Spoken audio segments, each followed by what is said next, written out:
આજની ધર્મકથા. પ્રણામ. પર્યુષણા મહાપર્વ. એવા 8 દિવસો કે જે 8 દિવસો વ્યક્તિના જીવનની અંદરમાં વારંવાર ના આવે. આખા વર્ષની અંદરમાં આરાધનાની અંદરમાં રત થવાના વિચારો આપણને આ પર્યુષણામાં પણ માંડ આવતા હોય છે. દરેક પર્યુષણાની અંદરમાં આપણને ભાવ શું ભાવ્યા હોય એવું પણ નથી થતું. દરેક પર્યુષણાની અંદરમાં આપણને સારો સહયોગ લોકોનો ઘરમાંથી મળી રહે, સંઘમાં જે માહોલ હોય એની આપણા પર પણ અસર થાય. કોઈ મહાત્માઓ, સાધુ સાધ્વીજી ભગવંતો એ લોકોનો યોગ મળી રહે. બધા માટે એવું શક્ય પણ નહીં બનતું હોય કદાચ, પણ તેમ છતાં બહુ વિશિષ્ટ દિવસો તરીકે નાનપણથી આપણને આ સંસ્કાર અપાયો. કદાચ એમ કહું કે જૈન કુળમાં જન્મેલા વ્યક્તિ માટે દિવાળી જેટલી મહત્ત્વની નથી, એના કરતાં વધુ મહત્ત્વના આ પર્યુષણા પર્વના દિવસો છે એવું બાળપણથી ગળથૂથીમાં જાણે એને શીખવવામાં આવ્યું છે. ગમે તેવું ઘર હશે, કદાચ આખા વર્ષમાં દર્શન કરવા પણ નહીં જવાતું હોય એવા પણ ઘરો હશે, અને તેમ છતાં આ પર્યુષણના 8 દિવસોની અંદરમાં જૈનપણાના કર્તવ્યોને જેટલી શક્તિ છે અથવા જેટલી અનુકૂળતા છે એટલી અંશે પણ નિભાવવાની તૈયારી આ 8 દિવસ ઊભા કરાવે છે. અને એટલે આ જગતની અંદરમાં એવા પૂતગલો બહુ જ મોટા પ્રમાણમાં છૂટતા હોય છે કે જેમાં આ 8 દિવસની અંદરમાં કંઈક કરવાનો ભાવ થતો હોય. આ પૂર્વ તૈયારીઓનું કારણ જ આ છે કે જ્યારે બધા જ પૂતગલો, ઘણા બધા પૂતગલો એક જ દિશામાં જતા હોય આ જગતની અંદરમાં, એવા સમયે આપણને એ દિશા પકડવામાં બહુ વેગ મળી રહે. એ વાયુમંડળનો, એ આભામંડળનો, એ બધાનો જે ફેરફાર છે એ બહુ તીવ્રતમ છે. એટલે 8 દિવસની અંદરમાં કંઈક એવું શુભ કરી લેવું કે જેના કારણે બાકીના દિવસોની અંદરમાં 352 દિવસની અંદરમાં આપણને કંઈક શુભતાને પ્રસરાવવાનું મન પણ થાય. આવી પૂર્વ તૈયારીઓના ભાગરૂપે આપણે વર્ધમાન સ્વામી ભગવાનના ચરિત્રના કેટલાક દિવસો જોયા, ક્ષમાપના પર્વની મહત્તા જોઈ, તપશ્ચર્યા કઈ રીતે કરવી એના ઉત્કૃષ્ટ આલંબનો પણ જોયા, અને આજે આપણે પર્યુષણા પર્વ પૂર્વેનો અંતિમ ધર્મકથાનો આ સત્સંગ ત્યાં આપણે આવીને પહોંચ્યા. વર્ધમાન સ્વામી ભગવાનના ચરિત્રને આપણે સાંભળશું. આપણા વાર્ષિક કર્તવ્યો, 8 દિવસના કર્તવ્યો, એ બધા કર્તવ્યો પણ સાંભળશું. આ બધું સાંભળવા ટાઈમે આપણો એ બધા શબ્દો પ્રત્યે, એ બધી વાતો પ્રત્યે સદભાવ, અહોભાવ, બહુમાન ભાવ આ બધું વધતું રહે એના પ્રયત્નો પણ આપણે કરશું. પણ સૌથી વધારે પ્રયત્ન જો ખરેખર કરવા જેવો છે તો એ છે આસન્ન ઉપકારી ચરમ તીર્થપતિ એવા વર્ધમાન સ્વામી ભગવાન પ્રત્યે પ્રીતિ જગાડવાનો પરિશ્રમ. જેમના શાસનમાં છીએ એમના પ્રત્યે આપણને અંતરથી ઉમળકાભેર પ્રેમ ન જાગે તો એ આપણી માટે પાત્રતા ન ગણાય. એમનું આલંબન આપણને આખા વર્ષમાં યાદ ના આવે તો એ આપણને શોભાસ્પદ ન ગણાય. આજે એમના જીવનના એક ચોમાસા પ્રત્યે નજર નાખવાની એવી ભાવના થાય છે. એટલા માટે કે આ ભાગ જે છે ને એ બહુ વિશેષપણે ક્યારે આપણને સંભળાયો નથી. ઉપર છેલ્લી રીતે આપણને બધાને જ ખબર છે કે આવું ભગવાનની હારે થયું હશે કે અથવા ભગવાને આવું કર્યું હતું, પણ એ ક્યારે સંવેદનામાં આપણે લાવ્યા નથી. આપણા પર્યુષણા અથવા એના પછીનું આખું આપણું વર્ષ, આ સંવત્સર પછીનું એ કેવું કાઢવું છે એના પ્લાનિંગ રૂપે આપણને આ બહુ જ ઉદાહરણીય દ્રષ્ટાંત બની રહે એવું એ ભગવાનનું ચાતુર્માસ હતું. દીક્ષા લીધા પછીનું 9મું ચાતુર્માસ, 9મું વર્ષ અને 9મું ચાતુર્માસ એ ભગવાને અનાર્ય ભૂમિ ઉપર કર્યું હતું. કેટલીક વાતો એ અનાર્ય ભૂમિમાં પરમાત્મા સાથે થયેલા વર્તનોની ખાસ આપણે સાંભળવી જોઈએ. આચાર્ય સૂત્રની અંદરમાં કેટલીક અંશે એનું જે વર્ણન કરવામાં આવ્યું છે, આપણને અરેરાટી થઈ જાય એવું નહીં, આપણી આંખો પહોળી થઈ જાય એવું નહીં, આપણે આભા બની જઈએ, સ્તબ્ધ બની જઈએ એવું પણ નહીં. આપણો આત્મા બહુ જ ઊંડાણથી દ્રવી જાય એવી બધી વાતો.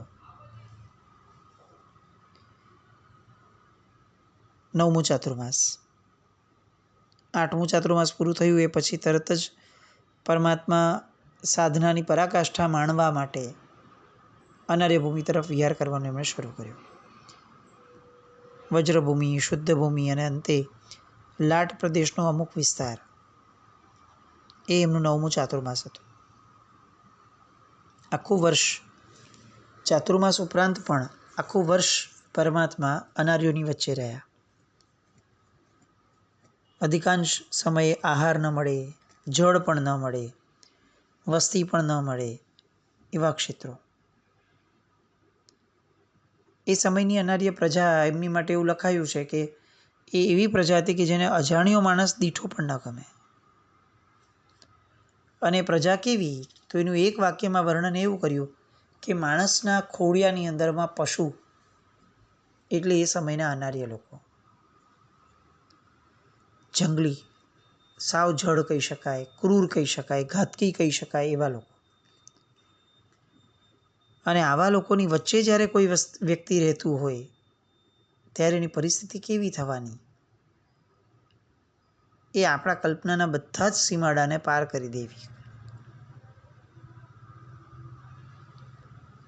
એ એક વર્ષ જેમાં પરમાત્માને જોઈને લોકો જનુને ભરાતા, વગર કારણે, કોઈ પણ જાતના કારણ વગર પરમાત્માને લોકો દંડથી મારતા. ધક્કો જોરથી મારે, કેટલુંક ટોળું ભેગું થાય એટલે ધક્કો ખાવાના કારણે ક્યારેક પરમાત્માનું બેલેન્સ નીકળી જતું અને પરમાત્મા ભૂમિ ઉપર પડી જતા. ત્યારે એ ભૂમિ ઉપર પડેલા પરમાત્માને એ લોકો ભેગા થઈને લાત મારતા. લોખંડી મુઠ્ઠીઓ હોય ને એવી મુઠ્ઠીઓથી ભગવાનને મુક્કાઓ મારતા. અને જ્યારે એમ લાગે કે હવે આપણે થાક્યા અને આ માણસ કંઈ જ રિસ્પોન્ડ નથી કરતો, કોઈ પ્રતિસાદ નથી આપતો, ન વિનવણી કરે છે કે મને છોડી દો છોડી દો, ન કોઈ જાતનો પ્રતિકાર કરે છે, એટલે છેવટે પોતે થાકતા માનવીય શક્તિઓથી અને ક્રૂરતાની પરાકાષ્ઠા રૂપે ત્યાંના જે જંગલી કૂતરાઓ હતા એ કૂતરાઓને ભગવાન ઉપર છોડતા. એ કૂતરાઓ ભગવાનના દેહો પર બચકા ભરે, એમનું માંસ ખેંચી નાખે. અને જેમ જેમ એ કૂતરાઓ બટકા ભરે ને માંસ ખેંચે એમ એમ આ અનાર્ય વ્યક્તિઓ, એમના બાળકો, એ બધા તાળીઓ પાડીને જાણે તમાશો જોઈને ખુશ થયા હોય એ રીતે નાચતા.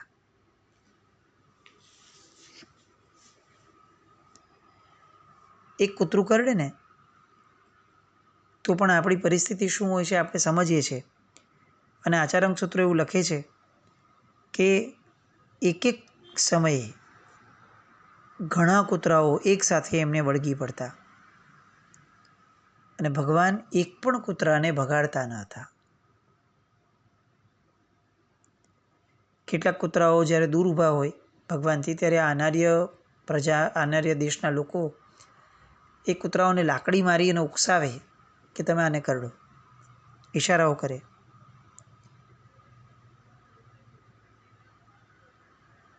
અનાર્ય દેશની પ્રજાનો એક સાહજિક એક એ લક્ષણ હતું કે દરેક લોકો જાડી એવી લાકડી લઈને ફરતા, કારણ કે ત્યાંના કૂતરાઓ બહુ જ આવા હેરાન કરી નાખે એવા.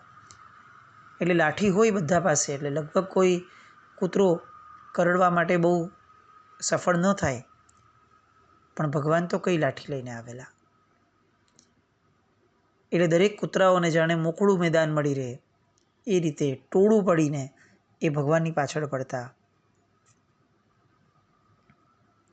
કૂતરા એટલા માથાભારે હતા કે જેની પાસે લાકડીઓ હોય ને એવા લાઠી ધારીને પણ એ બટકું ભરી લેતા ઘણીવાર. આચાર્ય સૂત્ર એવું લખે છે કે ભગવાન લાઠી વગર વિહરતા અને કૂતરાઓના હુમલાને ઝીલી લેતા. અને ભગવાને આશરે 6 મહિના સુધી આ કૂતરાઓના ઉપદ્રવને સહન કર્યો હતો.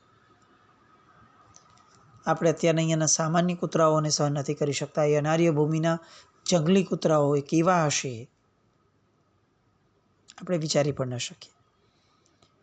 એ કૂતરાઓના તીણા નખ ભગવાનને વાગતા, કૂતરાઓના દાંત ભગવાનને વાગતા, પરમાત્માની કાયા પર જખમ બની જતા. એ કૂતરાઓનું ઝેર જેને દાંત દ્વારા શરીરની અંદરમાં પ્રસરાવ્યું હોય એ ભગવાનની કાયામાં આગ જેવી બળતરા ફેલાવે.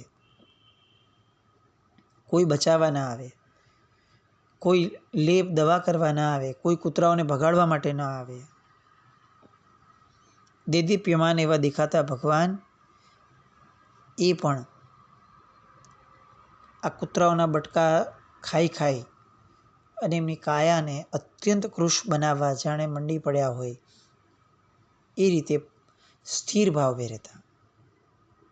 ભગવાને એક પણ વાર સ્વ બચાવ કર્યો નથી, ન હાથ પગને થોડાક પણ સંકેલ્યા છે, ન પથ્થર કે લાકડીઓથી કૂતરાને ભગાવતા હતા. જેવી રીતે આપણે ચાલતા હોઈએ અને હવા જેમ વહે, આપણે એને ક્યારે રોકી નથી શકતા, ન રોકવાનો પ્રયત્ન કરીએ છીએ, બસ એવી જ રીતે પરમાત્મા ત્યાં રહેલા જંગલી કૂતરાઓને પણ ક્યારેય રોકવાનો પ્રયત્ન નહોતા કરતા. કેટલાક કૂતરા એવા હોય કે જે કૂતરા દૂર બેસતા ભગવાન કે કોઈ એવી વ્યક્તિ ચાલતું હોય તો ડરી જતા હોય, પણ એવા કૂતરાઓને પણ આ અનાર્ય પ્રજા એ અંદર ભડકાવી અને શાંત હોય એવા કૂતરાઓને પણ ઉશ્કેરાવી અને સીધા ભગવાનના દેહ ઉપર એ લોકોને છોડી દેતા. આપણને પ્રશ્ન થાય કે જન્મ સમયે કે કલ્યાણક સમયે એ ડગી જતું સિંહાસન ઇન્દ્રનું એ અત્યારે કેમ નહીં ડગતું હોય? પણ એક જવાબ આપણને મળે, મેરુ તો ડગે પણ જેના મન ના ડગે એવા સાધક. એકવાર મેરુગીરી ડોલાઈ જાય એ શક્ય છે, પણ મેરુ કરતાં પણ જેની સ્થિરતા, જેની ધીરતા એ અજોડ છે એવા પરમાત્મા ક્યારેય ન ડગે, એ ક્યારેય ચલાયમાન ન થાય. એ એમણે અનાર્ય દેશના આ ચાતુર્માસની અંદરમાં પણ સાબિત કર્યું. પોતે જાણે સામે ચડીને ઘોર ઉપદ્રવોને આલિંગન આપવા માટે ગયા હોય એવું એ ચાતુર્માસ. ન ખાવા પીવાનું વ્યવસ્થિત મળે, પારણાનો દિવસ એક તો ક્યારેક આવે એ દિવસે પણ ન જળ મળે. ઘણીવાર પરમાત્મા ભિક્ષા માટે જાય તો લોકો આવકાર ન આપે, અપમાન કરીને ભગાડે, આક્રમણ કરે, ગુસ્સા કરે, પીડા વરસાવે. કદાચ લુખો સુખો કોઈ આપે તો એ આદર વિના આપે. અને છતાં ભગવાન ક્યાંય કોઈ જગ્યાએ પોતાના મનને નબળું પડવા ન દે, વિકલ્પમાં પણ જવા ન દે. ત્યાંના માર્ગ પણ એવા મોટા મોટા ઢીફા હોય, પથ્થરો હોય, કાંકરા અને કાંટા હોય, પગની ચામડીના ચીથરા નીકળી જાય એવી એ ભૂમિ. આચાર્ય સૂત્ર એવું લખે છે કે ગરમી એવી પડતી ત્યાં કે હોમ હવનના યજ્ઞકુંડની અંદરમાં બેઠા હોય એવો તાપ લાગે. ઠંડી એવી પડતી કે બરફની દિવાલોમાં ઊભા હોય એવી ટાઢ વર્તાય. અને વરસાદ એવો પડે કે ચામડીને કાંકરા વાગી જતા હોય એટલો બધો પડે. અને તેમ છતાં આ બધાની વચ્ચે એક વ્યક્તિ એટલી બધી સ્થિર, એટલી બધી નીડર કે જેની કોઈ સીમા નહીં. બીજી મુશ્કેલી એ કે આ આખા ચાતુર્માસ દરમિયાન અને આખા વર્ષ દરમિયાન અનાર્ય ભૂમિની અંદરમાં એમને રહેવા માટે એક સરખું મકાન પણ નહોતું મળ્યું. એક પહેલું ચાતુર્માસ હતું કે જે ચાતુર્માસની અંદરમાં ચાલુ ચાતુર્માસે ભગવાને વિહાર કર્યો, લોકોને અપ્રીતિ થઈ એટલે. અને એ પછી 8 વર્ષે આ એક ચાતુર્માસ એવું આવ્યું કે જેમાં ચાલુ ચાતુર્માસે ભગવાને વિહાર કરવા પડ્યા, કારણ કે કોઈ ભૂમિ જ ન મળે, કોઈ ઉપાશ્રય જેવું સ્થાન પણ ન મળે. ઉજ્જળ વસ્તીઓ, એમાં રહેલા ભાંગેલા તૂટેલા કૂબામાં ભગવાન રહેતા, દિવસો વિતાવે, રાત્રિ વિતાવે, ઝાડની નીચે આમ તેમ ઊભા રહે, કૌશગ્ય કરે, જતા આવતા લોકો મજાક કરે, અડપલા કરે, તકલીફ આપે, અને તેમ છતાં અડગ તાકાતથી, સત્વથી, પરાક્રમથી ભગવાન ત્યાં ને ત્યાં જ ઊભા રહેતા. વરસતો વરસાદ હોય અને તેમ છતાં ભગવાને વિહાર કરવો પડે. આવું એ ચાતુર્માસ. અકલ્પનીય સહન શક્તિ, ગમે તેવા કષ્ટ એ એમને ભારે ન પડે, ગમે તેવી વેદના એ એમને ચલિત ન કરી શકે. હતું સમચતુરસ્ત્ર સંસ્થાન, વજ્ર ઋષભ નારાજ સંઘયણ હતું. પણ એ બધા કરતાં પણ વધારે મહત્વનું એ હતું કે ભગવાનનું મનોબળ એ મેરુ કરતાં પણ ઉછેર્યું હતું. ભગવાનનું આત્મબળ એ અનંત, અસીમ અને અપાર હતું. સાધારણ માણસ એક કષ્ટને પણ ખમી અને કદાચ જીવન ગુમાવી દે એવા કષ્ટોની પરાકાષ્ઠાને પરમાત્મા વારંવાર ખમતા હતા. આવા ભગવાન અને એવા ભગવાનના વંશમાં આપણે જન્મ્યા. એવા ભગવાનના ધર્મની અંદરમાં આપણો જન્મ થયો. બસ આ 8 દિવસોની અંદરમાં આ વસ્તુને જ મમડાવે રાખીએ ને તોય ઘણા પરિવર્તનો સાહજિક રીતે આપણામાં પ્રવેશી જશે. કોઈને જેમ ખબર પડે ને કે ભાઈ હું થિયેટરમાં છું તો મારાથી હવે જોરથી વાત ન કરાય, કારણ કે થિયેટર હોલની અંદરમાં જોરથી બોલવું એ અલાઉ નથી, લોકો ડિસ્ટર્બ થાય છે. જો એક થિયેટર હોલની આમાન્યા આપણી સમજણને આટલી બધી કેળવી શકે તો હું જન્મ લીધા પછી જૈન કુળમાં જન્મ્યો છું, ત્યાં આવું ન થઈ શકે. જૈન બન્યા પછી આવું અલાઉ નથી. આવા કશાયો ન કરી શકાય, આવા દુષ્કૃતો ન કરી શકાય. આવી સમજણ આપણામાં કેમ ન કેળવાય? અને એવી સમજણ કેળવવામાં આપણે જ્યાં જ્યાં ઉણા રહ્યા છે આખા વર્ષ દરમિયાન, એ ઉણપના મિચ્છામી દુક્કડમ આપવાના. એ પર્વના આ દિવસો આપણી ઉણપના કારણે કેટલાક લોકોએ સહન કરવું પડ્યું છે. એ બધાને ક્ષમા યાચવાની, એ માટેના આ દિવસો. જગતનો મિચ્છામી દુક્કડમ, જગતમાં વ્યક્તિઓ જે છે આપણા પરિચિત એ લોકોનો મિચ્છામી દુક્કડમ, આપણા સાવ નજીકના સ્વજનોનો મિચ્છામી દુક્કડમ, અને બધાથી સર્વોપરી એવું આપણા આત્માનું મિચ્છામી દુક્કડમ. આખા વર્ષમાં આપણે એની કેવી કદર ના કરી, એક વાર યાદ પણ કદાચ નથી કર્યો, સાચા ભાવથી એની સ્પર્શના પણ કરવાનો વિચાર નથી કર્યો. પ્રયત્ન તો બહુ દૂરની વાત, ઈચ્છા પણ ક્યાં કરી છે, એનો મિચ્છામી દુક્કડમ. આવા અનેક મિચ્છામી દુક્કડમોથી આપણું આ પર્યુષણ તરબતર રહે. અને એક ભાવ બીજો પ્રગટે, ઈચ્છામી સુક્કડમ વાળો. મારા દુષ્કૃતો મિથ્યા થાવ, એ બોલવાની સાથે સાથે આપણે મનમાં આવું ભાવતા રહીએ કે મને સુકૃતો મેળવવાની ઈચ્છા છે, સુકૃતોની પરંપરા મેળવવાની ઈચ્છા છે, મને સુકૃતો મળતા રહે. તો આ એક સાયકલ આપણી પૂરી થાય. દુષ્કૃતો મિથ્યા થાવ અને સુકૃતો મારા જીવનમાં પ્રગટો. આવો મિચ્છામી દુક્કડમ અને ઈચ્છામી સુક્કડમ વાળો આ એક સરસ મજાનો તહેવાર, એને ગરિમાપૂર્ણ રીતે આપણે ઉજવીએ, એને માણીએ. અને એવું કંઈક થાય કે સંવત્સરી પ્રતિક્રમણમાં બીજતા પહેલાં આપણે ખાસ્સા એવા શુદ્ધ હોઈએ, આપણે ખાસ્સા એવા હળવા હોઈએ, આવા ભાર વિનાના આપણે હોઈએ.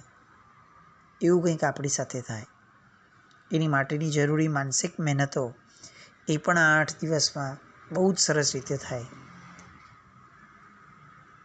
અને આખા વર્ષ દરમિયાન આપણે જેમને જેમને દુભવ્યા છે એ બધાના મિચ્છામી દુક્કડમ હૃદયપૂર્વક થાય. બસ એવા સુંદર મજાના પર્યુષણ આપણા થાય. યથાશક્તિ તપ થાય. વીર્ય ખીલવીને પણ આરાધના થાય. કોઈના તપની ઈર્ષ્યા ન થાય, કોઈના તપનો વિચાર ન થાય. આપણે જે કરીએ છીએ એ તપ ખરેખર તપ છે ને એવું એનાલાઇઝ થાય. બસ આવું ઘણું બધું આપણા આ પર્યુષણના દિવસોમાં થાય એવી શુભ મંગલ કામના. આખા વર્ષ દરમિયાનમાં જેટલા પણ ધર્મકથાના સત્સંગો થયા એ સત્સંગોમાં ઓછે વત્તે અંશે પાત્રોને ન્યાય આપવામાં ક્યાંક આપણી ઉણપો, બોલનારની ઉણપો બહુ જ વર્તાઈ હશે. ક્યાંક કોક દુભાયું બી હોઈ શકે. ક્યાંક કોકને કેટલાક ખરાબ લાગે એવા પ્રસંગો પણ સંભળાયા હશે. ક્યાંક કોકે પ્રશ્ન કર્યો હોય ને કદાચ ઉત્તર ન આપી શકાયો હોય એવું પણ બન્યું છે. આવું ઘણું બન્યું છે. એ જે બન્યું છે એમાં પ્રત્યક્ષ કે પરોક્ષ રીતે જે પણ સામાન્ય દુભવવાનું થયું છે એ બધાનું પણ અંતઃકરણપૂર્વક મિચ્છામી દુક્કડમ. પરમાત્માનું પણ મિચ્છામી દુક્કડમ. એણે ફક્ત માઉથપીસ બનવાની રજા આપી હોય અને તેમ છતાં સ્પીકર બની અને કર્તૃત્વ ઊભું કરવાનો પણ ભાવ થયો હશે. ક્યાંક કેટલાક પદાર્થો જે રીતે મુકાવવા જોઈએ એ ગરિમા ન પણ સચવાઈ હશે એવું પણ બન્યું છે. અને આવું ઘણું જેટલું પણ બન્યું છે એ બધા માટેનું અંતઃકરણપૂર્વક મન વચન કર્મથી મિચ્છામી દુક્કડમ. શ્રોતા સૌને મિચ્છામી દુક્કડમ. ઈશ્વર આપણા બધાના પર્યુષણાને સાર્થક બનાવે બસ એવી શુભ મંગલ કામના સાથે જીનાજ્ઞા વિરુદ્ધ કંઈ પણ બોલાયું હતું મિચ્છામી દુક્કડમ. પર્યુષણા પછીના કેટલાક દિવસોમાં ફરી એકવાર ધર્મકથા કંઈક નવા માધ્યમથી ફરી આપણે મળીએ. જીનાજ્ઞા વિરુદ્ધ કંઈ પણ બોલાય તો મિચ્છામી દુક્કડમ. જૈનમ જયતિ શાસનમ.